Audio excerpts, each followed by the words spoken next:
আসসালামু আলাইকুম। আমি মনিরুজ্জামান মিলন, আশাদ ট্রেডিং মেশিনারিজের পক্ষ থেকে আমার সকল দর্শককে শুভেচ্ছা অভিনন্দন। আমরা দীর্ঘদিন যাবৎ সুতার ব্যবসা নিয়ে আসি, জুটের ব্যবসা নিয়ে আসি। জুট থেকে কীভাবে সুতো উৎপাদন করা হয় সেটা আমরা বিভিন্ন সময় প্রতিবেদনের আকারে, বিভিন্ন সময় ভিডিওর মাধ্যমে আমরা আমাদের ইউটিউব চ্যানেলে উপস্থাপন করেছি। তো এগুলো বাংলাদেশের অনেক মানুষ দেখেন, বিশ্বের বিভিন্ন প্রান্ত থেকে আমাদেরকে ফোন দেয়, আমরা কথা বলি, তাদের সাথে অনেক সময় ব্যবসায়িক ব্যাপার নিয়ে আলোচনা করি। তো অনেকেই শোনেন, অনেকেই আসেন। তো সবচেয়ে খুশির ব্যাপার হচ্ছে আমার এখানে বাংলাদেশের অনেক জেলা থেকে মানুষ আসছেন এবং অনেকেই এখানে আসছেন, দেখছেন আমরা কীভাবে ব্যবসা করি, অনেকেই আমাদের থেকে নিয়ে করতেছেন। আবার অনেকে আসেন, দেখে যান, আমাদের সাথে গল্প করেন, ঘুরে যান। ঠিক আছে। তো এর মধ্যে আমার একটা জিনিস সবসময় মনে হয়েছে যে যেহেতু আমাদের এই ব্যবসাগুলো হচ্ছে ক্ষুদ্র কুটির শিল্পর ন্যায় ছোটো আকারের ব্যবসা, আমরা এই ব্যবসাগুলো সেম ধরতে গেলে একটা ক্ষুদ্র ব্যবসা। এখন আমাদের এই ক্ষুদ্র ব্যবসার মধ্যে আমরা বৃহৎ পরিসরে কোনো শ্রমিক নিয়োজিত করতে পারি। তো সেই ক্ষেত্রে আমি আমার এলাকায় যারা পড়ালেখা করতে পারে না বা পড়ালেখা করার সামর্থ্য নাই, তাদের কাজের দরকার, কিন্তু আবার পড়ালেখারও দরকার, সেটা চিন্তা ভাবনা করে আমার এখানে দুইজন শ্রমিক আছেন, বা দুইজন আমার দুই ভাই, ছোটো দুটো ভাই আছেন, যারা মানে পড়ালেখা করতে পারতেছে না। তাদের অভাব অনটনের সংসারে তাদেরকে কাজ করতে হচ্ছে। তো আমি তাদেরকে উদ্যোগ নিয়েছি যে যাই হোক, আমার এখানে যেহেতু তোমরা কাজ করো, আমি অবশ্যই তোমাদেরকে স্বাক্ষর জ্ঞান এবং অবশ্যই কিভাবে তোমাদেরকে জীবন পরিবর্তন করা যায় আমি তোমাদেরকে চেষ্টা করবো। আমি ওদের পিছনে আসি, এই জন্যই শুরু করছি ওদেরকে কর্মমুখী শিক্ষা, কাজের পাশাপাশি শিক্ষা।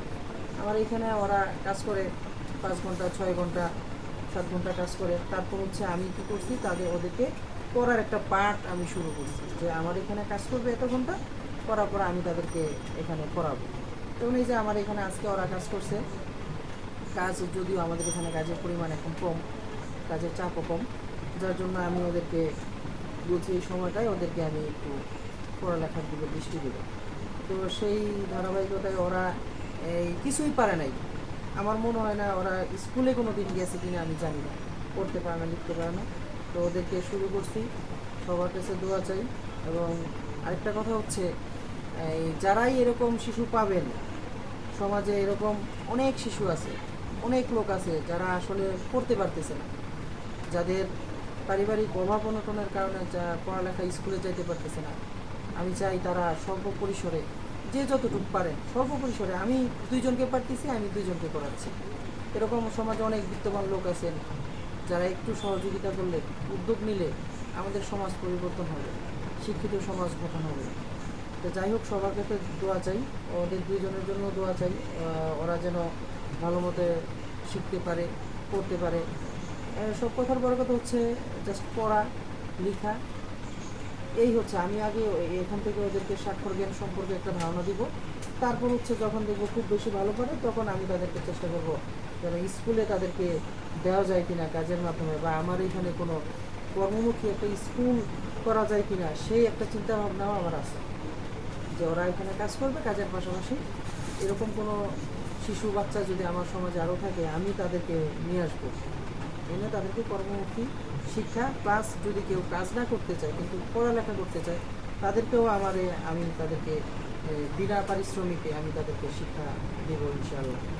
তো আজকের কী অবস্থা জিয়ারুল? তোমার সমস্যা ছিল কত? 5, 6, 9, 19, এগুলো তুমি লিখতে পারছো না, তো এখন লিখতে পারতেছ?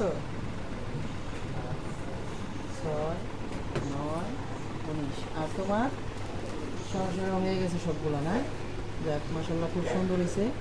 তো এভাবে প্রতিদিন পড়তে থাকলে ইনশাআল্লাহ আমরা শিখে যাব, আমাদের বেশি সময় লাগবে না, তাই না জিয়ারুল? কী বলো? প্রতিদিন 2 ঘন্টা 3 ঘন্টা করে আমরা পড়বো এখন থেকে। কিন্তু আমাদের কাজ অনেক একটু কম, আমরা এখন একটু পড়ালেখার দিকে বেশি মনোযোগী দেবো, ঠিক আছে?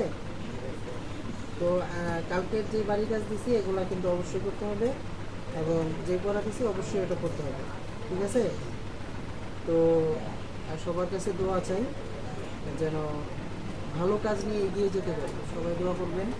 ভালো কাজ করতে চাই, ভালো সমাজটাকে চাই, সমাজ ভালো হয়ে যাক। সমাজে অনেক সমস্যা আছে আমাদের, সমাজ নিয়ে কাজ করা উচিত প্রত্যেকটা মানুষের, প্রত্যেকটা জায়গা থেকে। প্রত্যেকটা মানুষ যদি নিজের জায়গা থেকে কাজ করে, ভালো কাজ করতে থাকে, তাহলে এই সমাজ আমাদের চেঞ্জ হয়ে যাবে। তো আমার উদ্দেশ্য হচ্ছে সমাজে এই সমস্ত শিশু যারা আছে, যারা সমাজে বাস করে, কারো বাবা নাই, কারো মা নাই, কারো সংসারে টানাপোড়েন চলতেছে, পড়ালেখা করতে পারতেছে না, তো তাদের আমি সমাজে সেই সমস্ত বিত্তবান লোকদের আহ্বান করবো যে আপনারা এগিয়ে আসেন, এগিয়ে আসেন, আমরা সমাজটাকে পরিবর্তন করার চেষ্টা করি। তো অনেক কথা বলে ফেলছি, আর আমি ভিডিওগুলো এমনিতেই অনেক বেশি কথা বলি, বলতেই থাকি, শেষ হয় না। তো আমার সকল দর্শককে শুভেচ্ছা, অভিনন্দন। আর যে যেখান থেকে আমার এই ভিডিও দেখেন, অবশ্যই চেষ্টা করবেন নিজের এলাকাতে, নিজের সমাজে যদি এরকম কোনো শিশু পান, অবশ্যই তার দিকে সহানুভূতির হাত বাড়িয়ে দেবেন এবং এর উত্তম যা যা আল্লাহ দান করবেন। ধন্যবাদ সবাইকে। আসসালামু আলাইকুম।